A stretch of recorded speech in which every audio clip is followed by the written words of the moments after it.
అందరికీ నమస్కారం.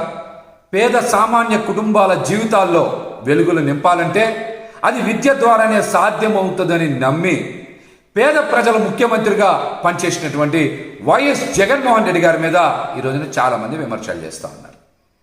ఆయన అమ్మఒడి పథకం ఈ దేశంలోని ఎవరు అమలు చేయాల, ఒక కొత్త పథకానికి శ్రీకారం చుట్టి పేద సామాన్య కుటుంబాలు ఉన్నతంగా చదువుకోవాలి, నాణ్యమైన విద్యని అభ్యసించాలి, ప్రతి ఒక్కరూ బడిబాట పట్టాలి అని ఒక దృఢ నిశ్చయంతో విద్యా వ్యవస్థలో విప్లవాత్మకమైనటువంటి మార్పులు తీసుకురావడానికి అమ్మఒడిని ప్రవేశపెట్టి ఎంతో అద్భుతంగా అమలు చేసి ముందుకు వెళ్ళినటువంటి వ్యక్తి జగన్మోహన్ రెడ్డి గారు.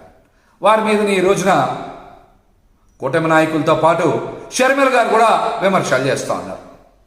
తల్లికి వందనాన్ని ఏ విధంగా అమలు చేస్తారు, అమ్మఒడి కన్నా మెరుగ్గా అమలు చేస్తారా లేదా అనే విషయాల మీద షర్మిల గారు ప్రశ్నించకుండా, షర్మిల గారు తెలుగుదేశం పార్టీ అధికార ప్రతినిధిలాగా మాట్లాడుతూ ఉన్నారు. మీరు వైఎస్ రాజశేఖర్ రెడ్డి గారి బిడ్డని మర్చిపోవద్దని కూడా నేనైతే విజ్ఞప్తి చేస్తూ ఉన్నా. మీరు కాంగ్రెస్ పార్టీ రాష్ట్ర అధ్యక్షురాలుగా ఉన్నారా లేదా అని అనుమానంతో నేనైతే అడుగుతా ఉన్నా. మీరు సూపర్ 6 అమలు గురించి మాట్లాడాలి, అందులో లోటుపాట్ల గురించి పోరాటం చేయాలి. కానీ ఈరోజు ప్రతిపక్షంలో ఉన్నటువంటి జగన్మోహన్ రెడ్డి గారి మీద విమర్శలు చేస్తూ ఉన్నారంటే మీరు కూటమిలో రహస్య భాగస్వామ్యం ఉందని అందరికీ కూడా అనుమానం కలుగుతోంది. అదేవిధంగా మీరు B3 బాబుల చేతిలో బందీ అయ్యారా అని ఈ రాష్ట్ర ప్రజలకి అనుమానం వస్తోంది. మీకు కూడా చెప్పాలి, B3 బాబులు అంటే చంద్రబాబు గారు, పవన్ కళ్యాణ్ బాబు గారు, లోకేష్ బాబు గారు. అందుకనే ముగ్గురిని B3 బాబులు అన్నా. ఈ B3 బాబుల చేతిలో షర్మిల గారు ఏమైనా బందీ అయ్యారా అనేటువంటి అనుమానం నాకు కాదు, ప్రజలకు కలుగుతుంది. ఎందుకంటే వారు జగన్మోహన్ రెడ్డి గారి మీద విమర్శలు చేస్తూ ఉన్నారు. అమ్మఒడి మీద విమర్శలు చేయడం ఏంటి? తల్లికి వందనం మీద మీరు ప్రశ్నించాలి కదా. జీవో నెంబర్ 29 జారీ చేశారు. ఈ జీవో నెంబర్ 29లో ఏదో ఆధార్ గురించి పెట్టారు అంటున్నారు. ఆధార్ గురించి పెట్టినట్టయితే అందులో ప్రతి బిడ్డకి అని నమోదు చేయకుండా, జీవోలో నమోదు చేయకుండా ప్రతి తల్లికి మాత్రమే అని రాశారు. అది కూడా బిలో పావర్టీ లైన్ అనేటువంటి నిబంధన చేర్చారు. అంటే అందరి తల్లులకి కాదు, కొంతమంది తల్లులకే, రాష్ట్రంలో చదువుకుంటున్నటువంటి విద్యార్థులందరికీ కాదు, కొంతమంది విద్యార్థులకి అని జీవో నెంబర్ 29లో చాలా స్పష్టంగా ఉంది కదా. ఆ విషయం మీద మాట్లాడకుండా జగన్మోహన్ రెడ్డి గారి మీద మాట్లాడడం అంత సమంజసం కాదు అని కూడా ఈ సందర్భంగా నేనైతే తెలియజేస్తున్నా. మీరు ప్రజల తరపున పోరాడాలనుకుంటే కూటమిని ప్రశ్నించండి. జగన్మోహన్ రెడ్డి గారిని ప్రశ్నిస్తే మీరు ఖచ్చితంగా కూటమిలో రహస్య భాగస్వామ్యం ఉన్నట్టే, B3 బాబుల చేతిలో మీరు బందీ అయినట్టే అని కూడా ఈ సందర్భంగా నేనైతే తెలియజేస్తాను. నిన్న తల్లికి వందనం పథకం గురించి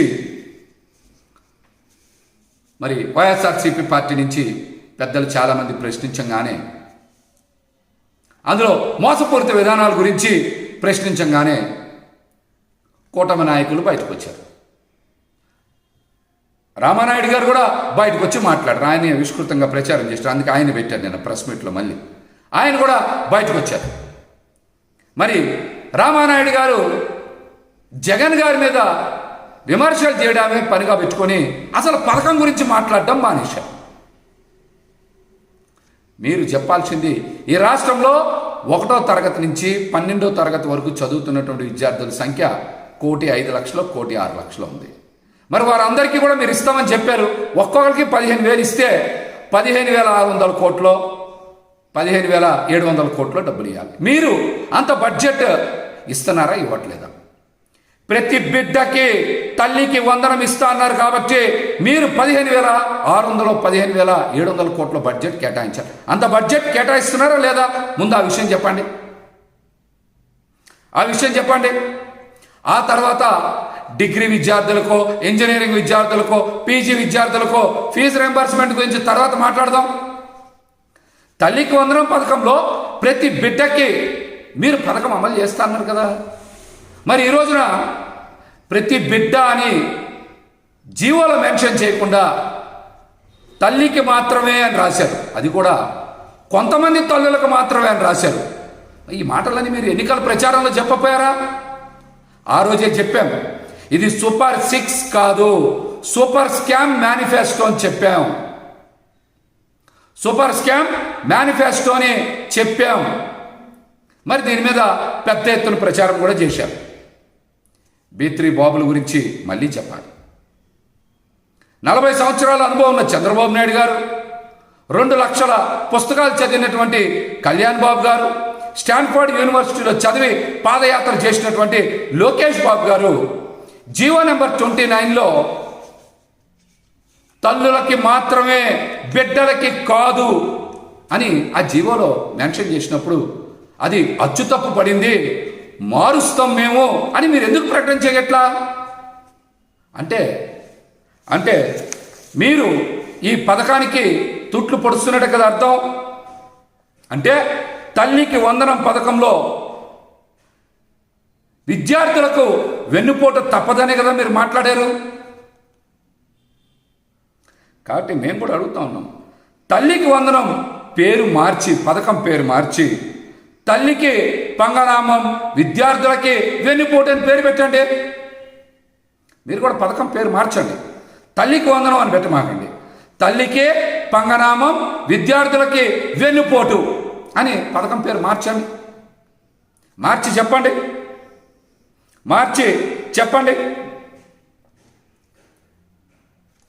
జగన్మోహన్ రెడ్డి గారు ముందే చెప్పారు, పేద ప్రజల జీవితాలు ఖచ్చితంగా మేము మార్పు తీసుకొస్తాం, వారి జీవితాల్ని ఉన్నతంగా తీర్చిదిద్దుతున్నాం, మీరు మోసపూరిత మాటల్ని నమ్మద్దు అని చెప్పారు.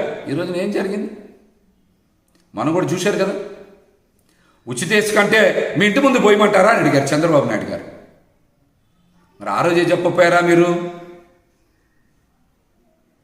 మీరే ట్రాక్టర్ తీసుకెళ్ళాలి, అక్కడ లోడింగ్ ఛార్జీలు కట్టాలి, సీనరేజ్ కట్టాలి అని చెప్పపోయారు ఆ రోజున?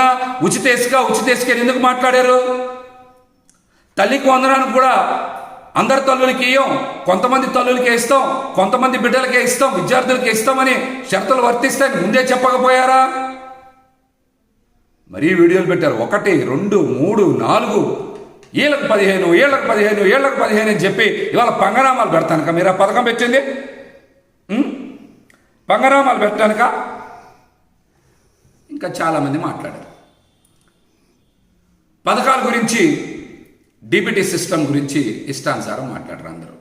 ఈ రోజున మీరు కూడా జగన్మోహన్ రెడ్డి గారు లాగానే బటన్ నొక్కి నేరుగా తల్లుల ఖాతాలోకి పంపించే విధంగానే జీవో నమోదు చేసింది. అంటే జగన్మోహన్ రెడ్డి గారి విధానాన్నే మీరు కూడా కొనసాగిస్తూ ఉన్నారు. ఆయన ఎక్కడ కూడా పథకాల అమలులో ఒక్క నయా పైసా అవినీతి లేకుండా నేరుగా లబ్ధిదారుల ఖాతాలోకే పంపించినటువంటి గొప్ప విధానాన్ని ప్రవేశపెట్టినటువంటి వ్యక్తి జగన్మోహన్ రెడ్డి గారు. మీరు ఈ రోజున ఆ విధానాలనే కొనసాగిస్తూ ఆయనపైనే విమర్శలు చేయడం అత్యంత దుర్మార్గం. ప్రజలు కూడా ఆలోచన చేయాల్సింది. ఒక్క జగన్మోహన్ రెడ్డి గారి మీద 7 పార్టీలు కలిసి పోటీ చేసినాయి. 7 పార్టీలు. ఇక్కడ ఓటమి చెందింది జగన్మోహన్ రెడ్డి గారు కాదు. పేద ప్రజల జీవితాల్ని ఉన్నతంగా తీర్చిదిద్దాలనే లక్ష్యంతో పనిచేస్తున్నటువంటి జగన్మోహన్ రెడ్డి గారిని ఓడించడం అంటే పేద ప్రజల్ని ఓడించడమే.